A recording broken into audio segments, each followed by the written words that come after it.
Picture the most beautiful show in the world. A Paris runway lit like a dream. Models drifting past in gowns that took 1,000 hours to make. The front row packed with the most famous faces alive. All of them there to worship one man. For over a decade, that man was the greatest designer on earth. The boy wonder who reinvented Dior. The genius every luxury house wanted and only one could have. And then one night, in the corner of a small Paris bar, far from the runway lights, that same man leaned toward a stranger and said the most repugnant words a human being can say. Drunk and slurring, he praised Hitler and spat out vicious anti-Semitic hatred at the people beside him. He thought no one was listening. Someone was recording. And within 72 hours of that recording reaching the internet, the entire empire he had spent 30 years building was simply gone. The man was a genius. That is the part nobody could make sense of. Not a thug, not a nobody, but a designer adored by every famous face alive. A talent the whole industry agreed was the finest of his generation. And in a single weekend, he became the most disgraced man in fashion. This is the story of how someone climbs all the way to the top of the world, and then, in one drunken night in a Paris bar, sets fire to the whole thing himself. To understand how it happened, you have to go back to a small rock in the sea, and to a mother who taught her son that appearances were everything. He was born John Charles Galliano in November 1960 in Gibraltar, the tiny British territory on the tip of Spain. His father was a plumber of Gibraltarian and Italian blood. His mother was Spanish, a flamenco teacher, and it was from her that everything began. She was obsessed with how the family looked to the outside world. She dressed her small son in elaborate outfits for the most ordinary errands, and she would inspect him before they left the house, making sure the boy was immaculate before the world was allowed to see him.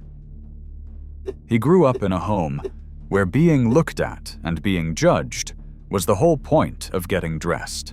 When he was 6, the family left the sunlight of Gibraltar for the gray of South London. The change was brutal for him. He was a Mediterranean boy with a Spanish name in a rough English school, and he was teased mercilessly by his scruffy classmates. He retreated inward into color and fantasy and beauty, into a private world that had nothing to do with the drab streets outside. He learned early that the real world was hostile, and that the world he built inside his own head was safer and far more beautiful. He was an unremarkable student at his grammar school, and he left it at 16. But he had found the one thing that made sense to him. He enrolled at Central St. Martin's in London, the most important art and fashion school in the country. And there, finally, the strange boy from Gibraltar was no longer strange. He was extraordinary. While he studied, he worked as a dresser at the National Theatre, spending his nights among costumes and stagecraft and drama, learning how clothing could tell a story, how a garment could transform a person into someone else entirely. And then, in 1984, he presented the collection that changed his life. It was his graduation show, and he called it Les Incroyables, inspired by the dandies of the French Revolution. It was so astonishing, so far beyond anything a student was supposed to be capable of, that one of London's most exclusive boutiques bought the entire collection straight off the runway and put it in the shop window. A student. Diana Ross was one of the first to buy it. Overnight, the British press had a new name for him: the Boy Wonder. He was 23 years old, and the entire fashion world had just turned to look at him. But here is what the fairy tale leaves out. Before we follow him to Paris, one quiet word from me. If this story is already pulling you in, do me a small favor and tap that like button and subscribe to House of Ruin. It genuinely helps this channel grow. And if you would rather listen in the dark, every one of these stories lives on Spotify too, in this same voice. Just scan the code on your screen. Now back to the boy wonder, because the applause was about to turn into something much colder. Brilliance does not pay the bills. For the next decade, Galliano lived on the terrifying edge of collapse. He was hailed as the most exciting designer in Britain, and he was almost permanently broke. Backers came and went. Collections were cancelled for lack of money. There were seasons where he had nearly nothing, where a whole show had to be built from a single bolt of donated fabric, where models walked for free simply because they believed in him. He was a genius the whole industry admired, and nobody could quite figure out how to fund. He was drowning, in full view of everyone, while they applauded. Because in 1995, everything changed. The most powerful people in luxury had been watching him, and they made their move. Galliano was appointed head designer of Givenchy, one of the grand old houses of Paris. He became the first British designer ever to lead a French haute couture house. An almost unthinkable thing. A boy from Gibraltar handed the crown of French fashion. And he was only there for a year, because something even bigger was waiting. In 1996, the giant luxury group that owned Dior moved him to the crown jewel itself. Christian Dior, the most famous couture house in the world. And there, John Galliano became something more than a designer. He became a showman on a scale fashion had never seen. His runway shows were not shows. They were spectacles, staged fantasies of breathtaking ambition.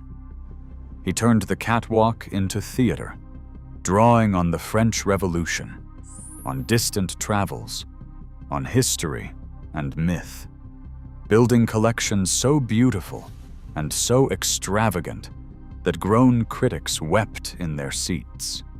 Picture the scale of it for a moment.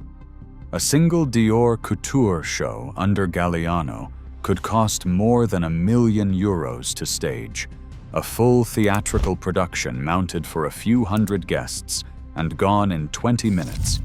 All of it to sell a dream that the rest of the world would only ever glimpse in a photograph. For over a decade, he sat at the absolute summit of the entire industry. He was, by common agreement, the greatest creative talent in fashion on the planet. And the world rewarded him the way it rewards its idols. He was given the highest honors. He was made a commander of the British Empire by the Queen. In 2009, France gave him the Legion of Honor, its most prestigious decoration, the state itself bowing to the boy from Gibraltar. He had everything: the talent, the fame, the money, the palaces, the adoration of every famous person alive. There was no higher to climb. And that, it turned out, was exactly the problem. Because the pressure at that altitude was inhuman, and almost no one saw what it was doing to him. Under Galliano, Dior was a machine that never stopped. He was responsible for an avalanche of collections every single year, for Dior and for his own label at the same time, a relentless, punishing schedule of creation that would have broken anyone. And to keep going, to keep producing miracles on demand, he began to lean on things that would destroy him. He later admitted it plainly. He developed a triple addiction: alcohol, sleeping pills, and another drug on top of them. The genius the whole world envied was, in private, coming apart at the seams, medicating himself just to survive the weight of being John Galliano. The people closest to him watched him disappear into it. A few years earlier, he had lost the man who had been his right hand in the studio for a decade, and those who knew him say he never fully recovered from it. He was grieving, exhausted, and chemically dependent, and still the machine demanded more. He drank in the bars of the Marais, the historic Jewish quarter of Paris, night after night. And the man who had built the most beautiful fantasy in fashion was, in reality, a deeply sick man, sliding toward something catastrophic, with no one able to stop it. What happened next would take all of it away in a single weekend. And then came the night that ended everything. In late February 2011, in a bar called La Perle in the Marais, a drunk and heavily medicated Galliano got into an altercation with the people at the next table. And what came out of his mouth was pure poison. He unleashed a stream of anti-Semitic abuse at the strangers across from him, praising Hitler and telling them their people should have been wiped out. He believed it was a private, forgotten, drunken argument. It was not. Someone was filming. Days later, a second video surfaced from a separate incident, the same vile abuse, the same slurred hatred. The footage went online, and within hours a private disgrace had become the biggest scandal in the world. The reaction was instant and total. And the single most devastating blow came from someone who had loved his work. Natalie Portman was the face of a Dior fragrance, and she had just won her Academy Award that very week. Instead of simply celebrating, she released a statement saying that as a proud Jewish woman, she would not be associated with him in any way. When the woman on your perfume bottle publicly turns her back on you at the peak of her own fame, there is no coming back from it. The pressure on Dior was unbearable. Within days, the house he had defined for 15 years fired him. The luxury group cut him loose completely. Then the French courts convicted him of making public anti-Semitic insults, a crime under French law, and handed him suspended fines. France stripped him of the Legion of Honor it had draped on him 2 years before. The Queen's empire, the French state, the House of Dior, the models, the friends, the fame. All of it gone. In a matter of days, the greatest designer alive became the most disgraced man in fashion. Think about how fast it happened. This was a man who had spent 30 years climbing, from a teased little boy in South London to the throne of Paris. 3 decades of relentless work and sacrifice and genius. And it was erased in less time than one of his own runway shows. There was no trial by the industry, no slow decline, no chance to explain. One phone, one drunken night, 72 hours, and a lifetime of work was simply switched off. The people who had wept at his beauty now could not say his name. The famous faces who had begged to wear him vanished. He went, in a single weekend, from the most celebrated man in fashion to a name nobody in the industry would touch. He would say later that he remembered almost none of it, that he was so far gone in drink and drugs that the night itself was a blank, that he was horrified and ashamed when he finally watched the video of himself, baffled by where such hatred had even come from. It was, he said, the worst thing he had ever done in his life. None of that undid it. The words were on tape, and the tape had cost him everything. What followed was exile. He vanished from public life entirely. He went to Arizona, to a treatment facility, and spent months getting sober, the same clinic that had treated other broken stars of fashion. He was, for the first time since he was 23, a man with no house, no title, no throne. Just a recovering addict trying to work out how a person says the most unforgivable thing imaginable, and whether there is any road back from it. And here is where his story refuses to end the way you expect. Because slowly, quietly, fashion did something it almost never does. It gave him a second chance. In 2014, 3 years after the fall, a designer named Renzo Rosso, who owned the house of Maison Margiela, offered Galliano the creative direction of his label. It was a gamble that outraged plenty of people and delighted others. And when Galliano finally sent a collection down the runway again, it was met with something close to awe. The genius was still there. It had never left. Even Anna Wintour, the most powerful woman in fashion, sat in the audience of his comeback. He spent the next 10 years at Margiela, rehabilitated, sober, minding his words, and producing some of the most admired work of his entire career. In 2024, he left Margiela, and by then the industry that had cast him out was openly speaking his name again, with something close to reverence.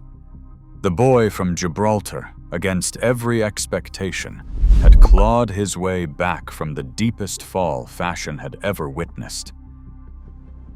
But not everyone forgave him, and not everyone thinks they should have. For many, the words on that tape can never be unsaid, no matter how beautiful the clothes that came after, no matter how many years of sobriety followed. And that is the uneasy question his story leaves you holding. He is one of the most gifted designers who ever lived. A boy from a rock in the sea who conquered Paris on pure talent. And he is a man who, drunk and sick and grieving, said things so ugly that no amount of beauty can ever quite wash them out. His genius was real. His disgrace was real.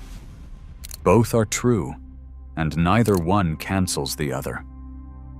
Fashion, in the end, decided his gift was worth forgiving. Whether it was right to is something people still argue about today. He climbed higher than almost anyone in fashion has ever climbed. He fell further and faster than anyone thought possible. In one weekend, he went from the most celebrated man in fashion to the most disgraced. And he did it not because an enemy destroyed him, but because on one dark night, at the very top of the world, he handed his enemies everything they needed. The empire was built by a genius, and it was burned down in under a minute by the same man.